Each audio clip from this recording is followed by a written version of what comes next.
냉장고에 있던 이 음식은 싹 버려버리고 친구와 약속했던 식당, 모임하기로 한 식당도 모두 취소했습니다. 최근 충격적인 연구 결과가 발표되었기 때문입니다. 우리나라 연안에서 잡히는 생선 10마리 중 9마리에서 과부라 화합물 검출이 확인된 것입니다. 중국은 폐수, 일본은 원전 처리수를 바다에 버리고 있습니다. 생선을 먹어도 아무렇지 않다는 것이 더 이상합니다. 중국, 일본이 폐수와 원전 처리수를 마음대로 버리고 있는 상황에서 건강이 걱정되는 분들은 해조류 끊고 그나마 제일 작은 멸치만 드시는 분들도 있습니다. 하지만 이젠 멸치도 더 이상 안전하지 않습니다. 더 충격적인 사실은 과부라 화합물이 우리 몸에서 분해되지 않는다는 것입니다. 몸에서 빠져나가지 않고 계속해서 쌓인다는 겁니다. 평소에 건강을 위해 멸치, 고등어, 꽁치를 즐겨 드셨나요? 생선을 즐겨 드시는 분들은 이 영상을 끝까지 봐주셔야 합니다. 내가 먹는 생선이 건강에 득이 아닌 독이 되고 있을지 모릅니다. 지금 이 순간에도 우리 몸에 쌓이고 있는 무서운 독성 물질, 지금 이 순간에도 당신의 건강을 위협하는 이 물질의 심각성을 알려드리겠습니다. 우리가 우려했던 일이 결국 현실이 되었습니다. 최신 연구에서 746명을 대상으로 조사를 했습니다. 무려 80% 이상이 과부라 화합물에 노출되었습니다. 더 심각한 문제는 이 물질이 우리 몸에서 저지르는 일입니다. 우리 몸에서 암을 일으키고 면역력을 떨어뜨립니다. 하지만 걱정하지 마세요. 이 영상을 통해 이 위험에서 벗어날 수 있는 방법을 알려드리겠습니다. 특히 생선을 자주 드시는 분들, 건강이 걱정되시는 분들은 이 영상을 꼭 끝까지 시청하세요. 먼저 과부라 화합물이 얼마나 위험한 물질인지, 우리가 어떻게 대처할 수 있는지 자세히 알아보도록 하겠습니다. 시작하기 전에 구독과 좋아요 부탁드립니다. 여러분의 작은 관심이 더 많은 분들에게 중요한 정보를 전달하는 데 큰 힘이 됩니다. 과부라 화합물이 얼마나 위험한지 자세히 알아보겠습니다. 과부라 화합물은 한번 몸에 들어오면 분해되지 않고 계속 쌓이는 특징이 있습니다. 마치 플라스틱 쓰레기가 자연에서 분해되지 않고 계속 쌓이는 것과 같습니다. 특히 PFHxA라는 물질이 가장 위험한데요.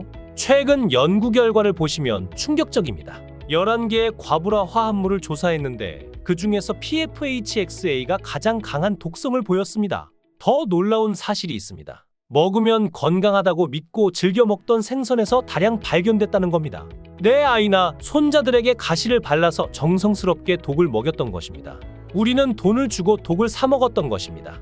건강을 위해 챙겨 먹던 생선도 이제는 안전하지 않습니다. 오히려 우리 건강을 해칠 수 있는 현실에 살고 있습니다. 연구진들이 더욱 주목하는 내용이 따로 있는데요. 이 물질이 단순히 우리 몸에 쌓이기만 하는 게 아니라 여러 과부라 화합물이 동시에 노출되면 더 강한 독성을 나타낸다는 사실에 주목하고 있습니다. 실제로 746명을 대상으로 한 연구가 있다고 말씀드렸는데요. 검사 대상자의 80% 이상이 여러 종류의 과부라 화합물이 동시 검출되었습니다.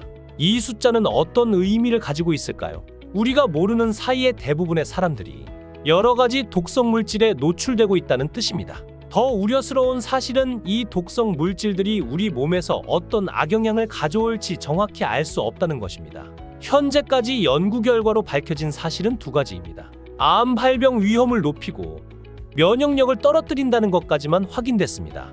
더 무서운 영향이 밝혀질지 아직까지 아무도 모릅니다. 잠시 이 영상을 보시는 분들께 부탁드립니다. 이렇게 중요한 정보를 더 많은 분들이 알 수 있도록 가족과 지인에게 공유해주세요. 알림 설정까지 해두시면 건강하루가 전달드리는 정보도 가장 먼저 보실 수 있습니다. 자, 그렇다면 우리는 이제 어떻게 해야 할까요? 생선을 아예 먹지 말아야 할까요? 그건 절대 아닙니다. 생선에는 우리 몸에 꼭 필요한 영양소가 많이 들어있기 때문입니다. 대신 우리는 현명한 선택을 하면 됩니다.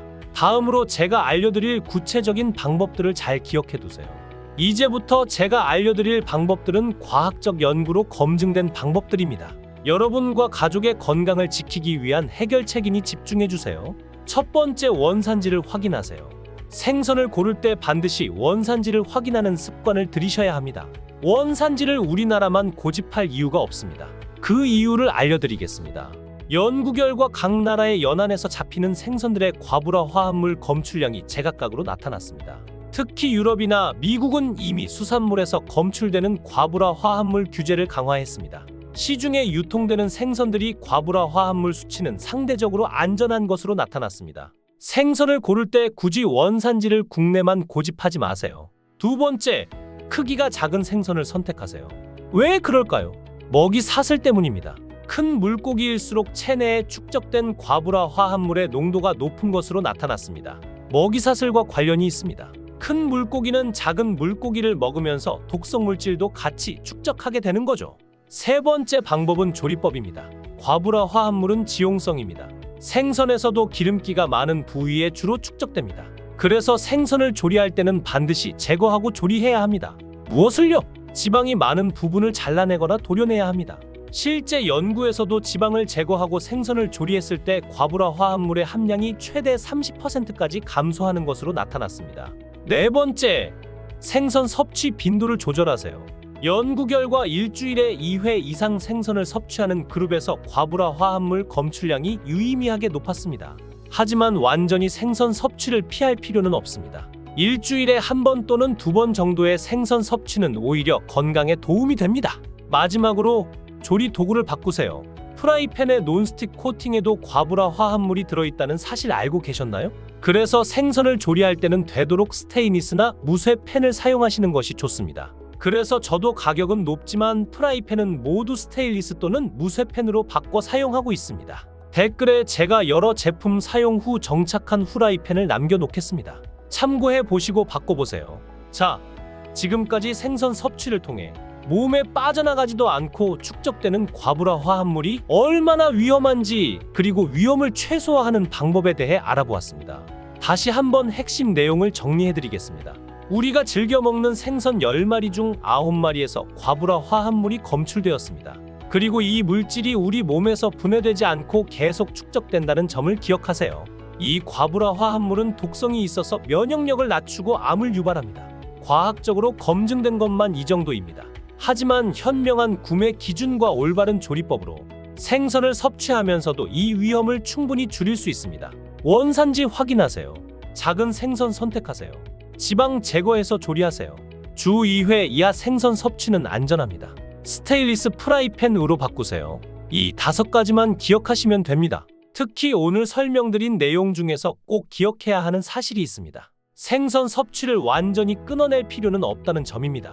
과거에 비해서는 섭취 빈도를 조절해야 한다는 사실이 안타깝지만 오히려 주 2회 이하 생선 섭취는 우리 건강에 도움이 됩니다. 알려드린 구매 기준과 조리할 때 주의사항만 기억해 두세요.